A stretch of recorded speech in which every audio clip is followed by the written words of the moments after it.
Hello, welcome to lesson 3C, which is a continuation of lesson 3B, where we are looking at the graphical determination for the rate of a chemical reaction, and this is on the effect of temperature.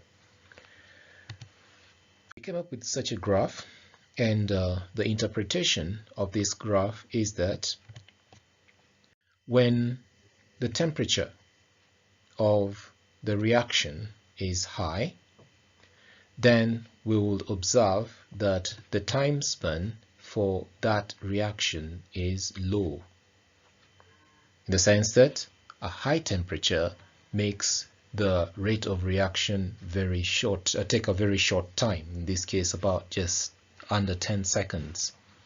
However, when the temperature is low, this case looking at about 25 degrees Celsius, then you realize that it takes a longer time for the chemical reaction to take place. So in that sense, we are seeing that the rate of chemical reaction is reducing with a decrease in temperature, or the chemical reaction takes longer when the temperature is low, and the chemical reaction takes a shorter time when the temperature is high. Normally, we would want to consider a graph that is increasing from left to right rather than receding. To do that, we would then add a row for the reciprocal of time. In that, rather than look at a temperature time graph, we'll look at a graph for temperature versus the reciprocal of time, or 1 over time. How we do that then is that we find the reciprocal for the values of time. In this case, at 25 degrees Celsius, we're saying that it took 53 seconds for the magnesium ribbon to disappear. But we would want then to consider that we get the reciprocal of 53, which means that on your calculator, you punch the 53, then you look for this function, which is x power -1. You punch on that, and then you punch your equal sign, and you should get the value 0.0187 corrected to those three significant figures. When we do the same for 18 seconds, then we'll find a value of 0.0556. For 12 seconds, we'll find a value of 0.0833, and 10 seconds, we'll find a value of 0.1000, and then for 9 seconds, we'll find a value of 0.1111. Well, we'll then want to plot this graph, and in so doing, for our y-axis, which is the vertical axis, we'll just have the temperature values as we had them in the previous graph. But then, so that we don't have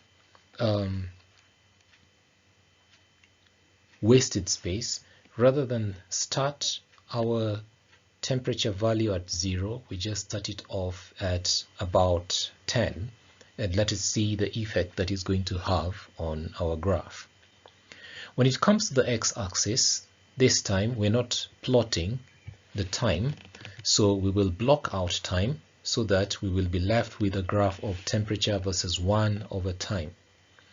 And also in so doing, it will be quite difficult for us to have the x-axis values in such large decimals.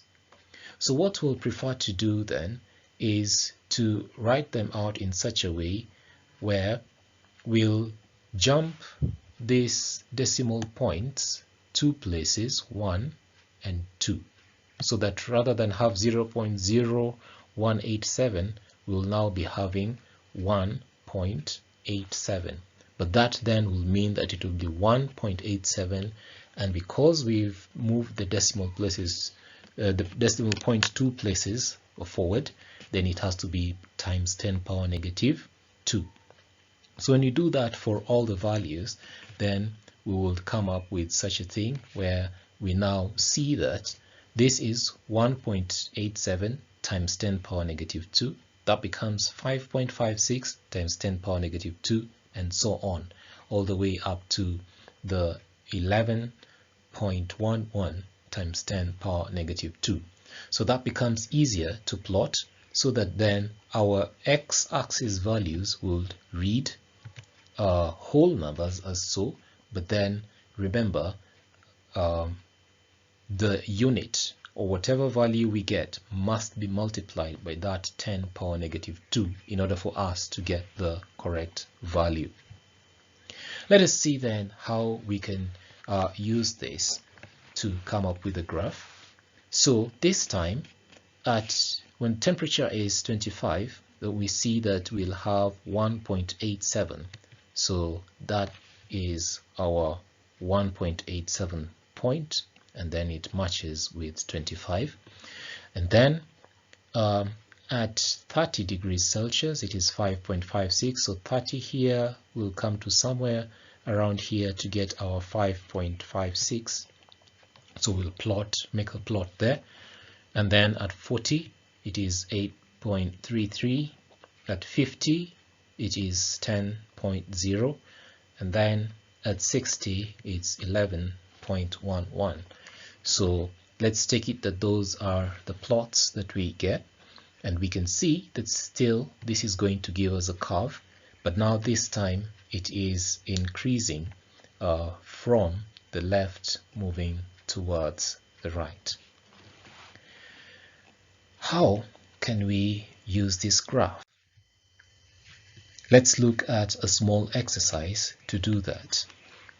So among the many questions that may be set, let's look at one that asks you to use your graph to determine the time taken for the magnesium ribbon to disappear when the acid is heated to 45 degrees Celsius. Remember, on our grid, we had nothing about 45. We only had 25, 30, 40, 50, and then up to 60. But then what will it be at 45, which was not there practically? So that's where our graph helps us to get a value. So we'll come back and match our question to the graph. Very important. And it's important then to also remember that the question asked us to use the graph. So in using the graph, we'll have to locate where 45 degrees Celsius is on our axis. So I'll put it at somewhere there, that's between 40 and 50 on the vertical axis, where you can see our plot rotating. And then we will draw a horizontal from that y-axis so that it meets the curve. So that's where it meets the curve. And then we will drop it down to the x-axis to get the reading. So that is where our reading ought to be.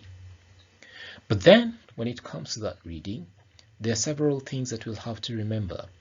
So first of all, here we're not using a curve that has the smaller grids, and my bad, but we will have to do a bit of estimation here.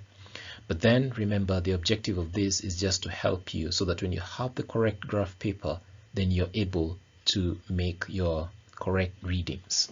So this is how you should go about it. First of all, I'll want to take that between 9 and 11 we have that 10 there, and then the blue dotted line going to the x-axis, I'll want to take that figure is 9.2. So how do we use this 9.2?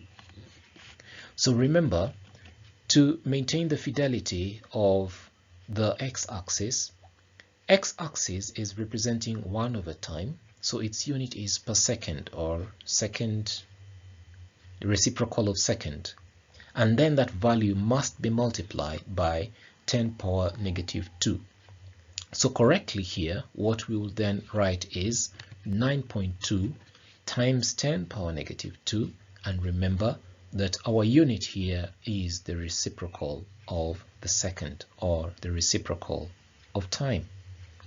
So the correct then way to write that is 0.92 and then the reciprocal of second. So for us to get now the correct time, then we have to find the reciprocal of our figure there. And there are two ways of doing that. You can go to your calculator and punch 1 divided by 0.092, or you can, when using your scientific calculator, you punch 0.092, then you punch that x power negative 1 factor, then you punch your equal sign, and that should give you 10.87 seconds.